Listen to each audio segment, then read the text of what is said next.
मित्रों, हुई है सोई जो राम रचि राखा। आज इसी गोस्वामी तुलसीदास जी की इसी चौपाई से हम अपने इस एपिसोड का प्रारंभ करते हैं। इसका क्या मतलब, राम ने जो रच के रखा है वही हमें मिलने वाला है, वही हमें मिलेगा। तो क्या रच के रखा है, इसके जानने की जो विधा है जिसका नाम ज्योतिष है। ज्योतिष को वेदों का की आँख भी कहा गया है, वेदानाम चक्षु। ज्योतिष जो है ये वेदों की आँख है। लेकिन इधर ये आदिकाल से, इधर ये मुगल काल से और अंग्रेज़ों के समय में इस विद्या का पूरी तरह से समापन हो गया था।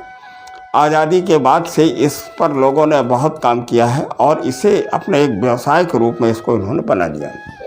अब व्यवसाय के रूप में जब किसी विद्या का प्रचलन हो जाता है तो उसमें 20 तरह की खामियां उत्पन्न हो जाती हैं। लोग इस विद्या के माध्यम से प्रयास इस बात का करते हैं कि ज़्यादा से ज़्यादा आमदनी हो। जहाँ ज़्यादा से ज़्यादा आमदनी और इनकम की बात सामने आ जाती है, वहाँ कहीं न कहीं मिथ्या भाषण भी व्यक्ति को करना पड़ता है। मिथ्या भाषण से इन द सेंस हमारा ये है कि अधजल गगरी छलकत जाए। एक किताब उन्होंने पढ़ ली और ज्योतिष के प्रकांड विद्वान बन गए। तभी लोगों ने ये कहना शुरू किया, अरे हम कुछ नहीं मानते, हमें पंडित जी ने बताया था कि आप एक IAS ऑफिसर बनेंगे, लेकिन हम तो एक छोटी सी दुकान में हम काम करते रहे, हमारी शिक्षा इंटरमीडिएट या ग्रेजुएशन तक नहीं पहुंच पाई, आखिरकार क्या कहना रहा। तो इस तरीके का जो अधकुचला ज्ञान है, इस ज्ञान के माध्यम से इस विधा को लेकर के लोग जब समाज के सामने प्रस्तुत हुए तो अंधविश्वास की एक स्थिति पैदा हुई। लोगों ने विश्वास करना बंद कर दिया, ये कहना शुरू कर दिया कि ज्योतिष वोतिष कुछ नहीं होता है, केवल कर्म आप करिए। तो जो लोग ये कहते हैं कर्म आप करिए, उनसे हमारा एक ही बात का पूछना है, कर्म वही आप करेंगे जो आपसे करवाया जाएगा। आप बनने कुछ चलते हैं, बन कुछ जाते हैं। तो कभी इसके ऊपर आपने विचार किया है? फिल्म इंडस्ट्री में तमाम ऐसे कलाकार हैं जो कहीं कहीं नौकरी करते थे। कोई पुलिस ऑफिसर था, कोई व्यापारी था, क्या बनने के लिए आया था, कोई गायक बनने के लिए आया है और माना हुआ जो कलाकार बना। तो आखिरकार ऐसा सब क्यों हुआ? What is the reason? English में कहावत है, we are nothing, we are controlled by others. हम कुछ भी नहीं, हम कहीं दूसरी जगह से संचालित होते हैं। हम कहाँ से संचालित होते हैं और आगे हमें क्या फल मिलने वाला है, इसी को जानने की जो विधा है या यूँ कह लो विद्या है, जिसका नाम ज्योतिष है। अब ज्योतिष है क्या, आप ये समझ लीजिए। ये हमारी जो आकाश गंगा है, आकाश गंगा में हमारा सूर्य हमारा मुखिया है। इसके आसपास 9 ग्रहों का चक्र है। ये तो सभी को, ये तो एस्ट्रोनॉमी में आप लोगों ने पढ़ा भी होगा। उसके बाद में 27 नक्षत्र हैं जो पूरी तरह से दिखाई देते हैं, जिन्हें पर इस पृथ्वी से देखा जा सकता है। तो जो ये जो 27 नक्षत्र, तो नक्षत्र के बाद ग्रह और ग्रह के बाद में सूर्य हमारे केंद्र में है।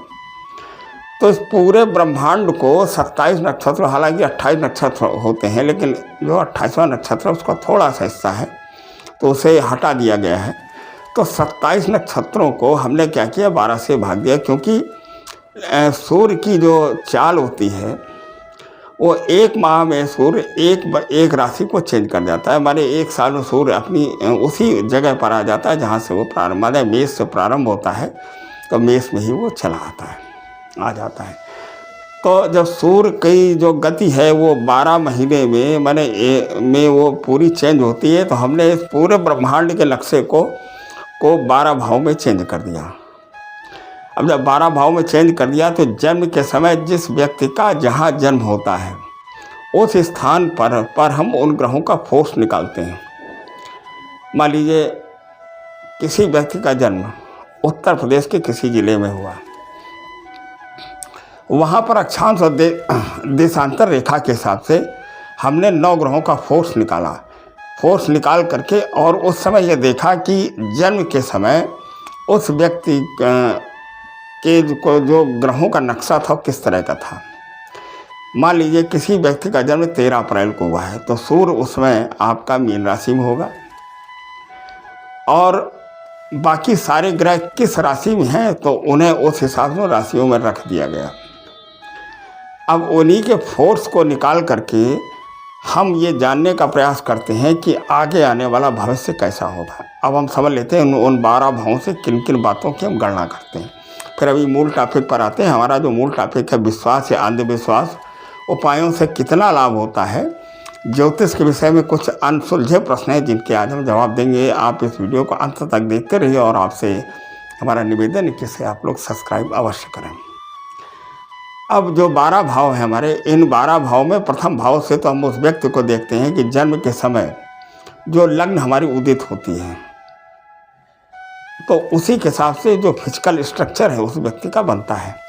दूसरे स्थान से हम उसकी वाणी देखते हैं और उसके घर परिवार को देखते हैं। तीसरे स्थान से उसके पराक्रम को देखते हैं। पराक्रम इन द सेंस माने काम करने की जो क्षमता होती है। चौथे स्थान से हम भूमि भवन और वाहन देखते हैं कि उस व्यक्ति को जन्म के समय भूमि भवन और वाहन कितना मिला, कितनी मात्रा में मिला और कब मिलेगा, इसके बारे में हम बात कर लेते हैं।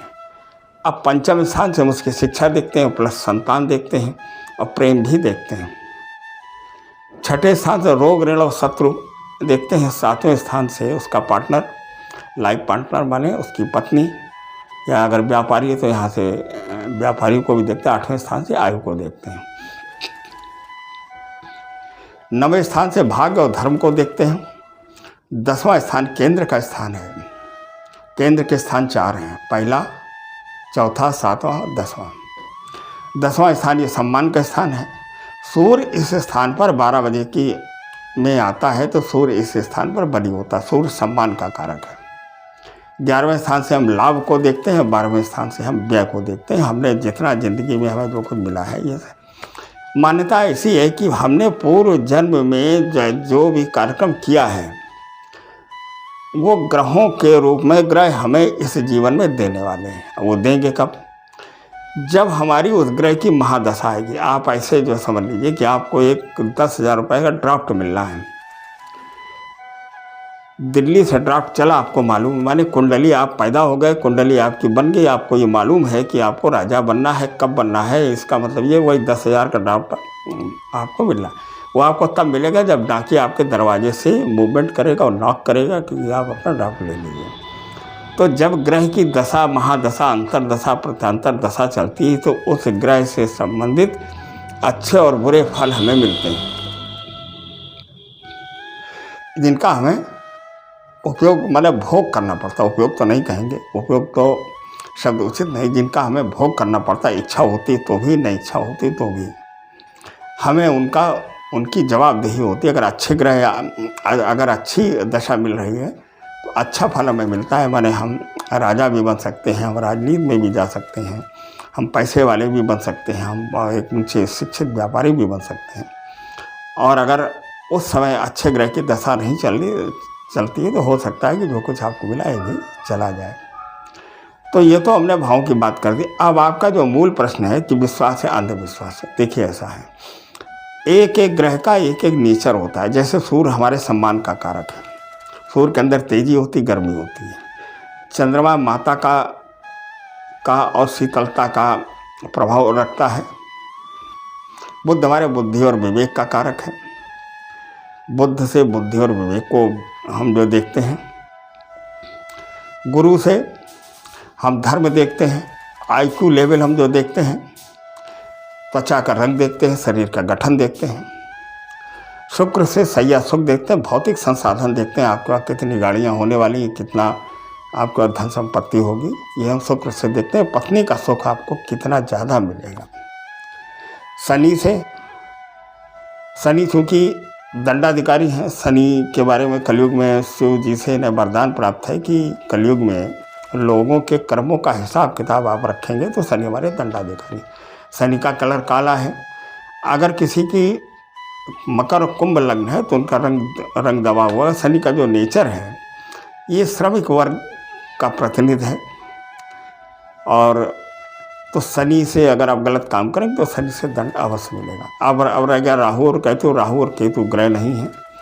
ये राहु और केतु के बारे में हम 20 बार पहले बता चुके हैं। हमारे वीडियो में पीछे जा करके आप देख लें कि राहु और केतु क्या फल प्रदान करते हैं और राहु और केतु ये इनका निर्माण कैसे हुआ है, कैसे बने ये राहु और केतु। राहु और केतु ये जिस राशि में होते हैं उसके फल को घटा देते हैं, बढ़ा देते हैं। और राहु और केतु उसी ग्रह का फल करते हैं जिसके साथ में होते हैं, या अगर कोई ग्रह इनके साथ में नहीं है तो ये उसका फल करते हैं जिसकी ये राशि में होते हैं। अब मूल टॉपिक हमारा ये है कि विश्वास है अंधविश्वास। मित्रों, मैं गारंटी से कह रहा हूँ, हमारा नारा है ज्योतिष एक प्रमाणित विज्ञान है।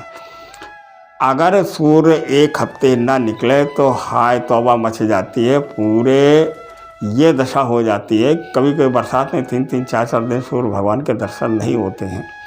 तो जब एक ग्रह की ये दशा है तो बाकी जो 9 ग्रह हैं जो द्रष्टव्य हैं, जिनसे इस पृथ्वी के पर रहने वाले लोगों का निर्माण हुआ है, तो उनके आचरण आचार विचार से अगर आपके जीवन में कुछ जानने का प्रयास किया जा रहा है। अब लोग ये कहते हैं जो कुछ होना होगा तो होगा। मित्रों, बात एकदम सही है आपकी। वैज्ञानिक, मौसम वैज्ञानिक भविष्यवाणी करते हैं कि कल बरसात होगी। ठीक, अगर बरसात हो, मान लीजिए नहीं हुई तो कोई बात नहीं। अगर बरसात हुई तो आप क्या उपाय करेंगे? आप छाता लेकर के जाएंगे, या काम नहीं होगा तो आप नहीं जाएंगे। यही हाल ज्योतिष का है। देखिए, कोई ज्योतिषी, कोई ग्रह, कोई पूजा पाठ, कोई उपाय किसी भी ग्रह के वेग को रोक नहीं सकता। ये हम पुनः कह रहे हैं। ये तो केवल मूर्ख बनाने वाली बात है कि आप ये नग पहन लो तो ये ग्रह का प्रभाव ख़त्म हो जाएगा, आप ये पूजन पाठ करा लो तो इस ग्रह का प्रभाव ख़त्म हो जाएगा। ऐसा बिल्कुल नहीं है। अगर कोई ये कहता है तो वो आपको बरगला रहा है, वो अंधविश्वास में आपको डाल रहा है। अब आप आ जाइए कि तो फिर ये उपाय करने चाहिए कि नहीं करने चाहिए? बिल्कुल करने चाहिए। इन उपायों से उतना ही लाभ होता है जितना छाता लगा लेने से बरसात बच जाती है, सदरी या कोट या कंबल ओढ़ लेने से सर्दी बच जाती है। और अगर मालूम है कि अगर ज्योतिषी आपको बता देता है कि आपका किसी से कल विवाद हो सकता है, तो आप वाणी में संयम रखेंगे तो हो सकता विवाद ना हो, या विवाद अगर होगा तो कम होगा। तो उपायों से केवल इतना ही लाभ होता है। अगर कोई ये कह दे कि नहीं साहब गुरु खराब है, देखिए, न कोई ग्रह खराब होता न कोई ग्रह अच्छा होता है।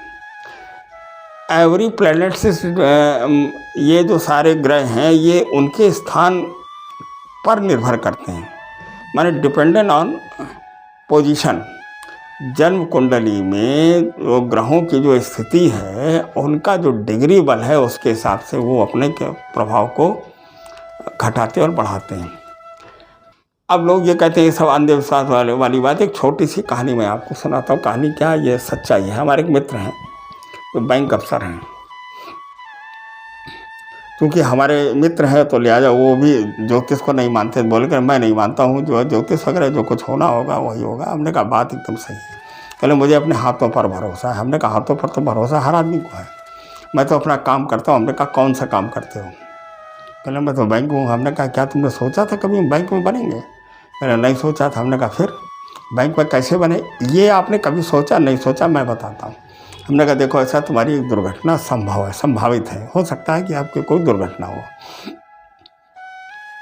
लेकिन दुर्घटना में ये निश्चित है कि जो हड्डी है वो ब्रेक नहीं होगी और पैर में फ्रैक्चर भी होगा। तो कहने लगे कि हड्डी न टूटे, पैर में फ्रैक्चर हो जाए, ये बात तो नहीं हमें जो समझ में आती है। हमने कहा ऐसा ही होगा। उसके पीछे कारण है। जब उनकी कुंडली देखी गई तो उस समय सूर्य और मंगल के प्रभाव का आकलन किया गया। अष्टम स्थान में सूर्य की स्थिति बहुत स्ट्रांग थी। सूर्य हड्डियों का कारक है। जब सूर्य की स्थिति बहुत मजबूत है तो हड्डियों में क्षति नहीं हो सकती। मंगल की पोजीशन खराब थी। मंगल मांसपेशियों और ब्लड और खून का कारक है। तो जब मंगल की पोजीशन खराब है तो दुर्घटना भी होनी है, और सूर्य को भी अपनी बात रखनी है, और मंगल को भी अपना काम करना है। तो इन तीनों के बीच में रास्ता यही निकलता है कि दुर्घटना हुई, मंगल की क्षति हो गई, सूर्य ने हड्डी को बचा लिया, वो 6 महीने पड़े रहे और दुर्घटना भी हो गई। तब से वही मानने लगे। हमने कहा तुम तो कार चला रहे, तुम तो कहते मैं हाथों पर भरोसा है। आपके हाथों पर कंट्रोल नहीं रहा, कैसे आपने दुर्घटना करा लिया? तो मित्रों, ये अंधविश्वास नहीं है। इसलिए हमने लिखा है कि अनसुलझे प्रश्नों पर हम चर्चा करेंगे। अब लोग ये कहते हैं उपाय करने से ये नग पहन लो इससे क्या फ़ायदा, और ये पूजन कर लो इससे क्या फ़ायदा। तो हमने आपको बता दिया, देखिए नग पहनने से, रत्न पहनने से, पूजन पाठ करने से उतना ही लाभ होता है जितना छाता लगाने से बरसात में लाभ होता है, और उतना ही लाभ होता है जितना कंबल ओढ़ने से, रजाई ओढ़ने से सर्दी से बचत होती है, या जैकेट और कोट पहनने से सर्दी से बचत होती है। तो लिहाजा उपाय तो लाभ करते, बशर्ते ये है कि होम्योपैथिक ट्रीटमेंट के तरीके से ज्योतिषी बहुत ही योग्य होना चाहिए, पढ़ा लिखा व्यक्ति होना चाहिए, लालची नहीं होना चाहिए, और आपकी कमी का वो नाजायज़ फ़ायदा ना उठाए, इस तरीके से उसका व्यवहार होना चाहिए।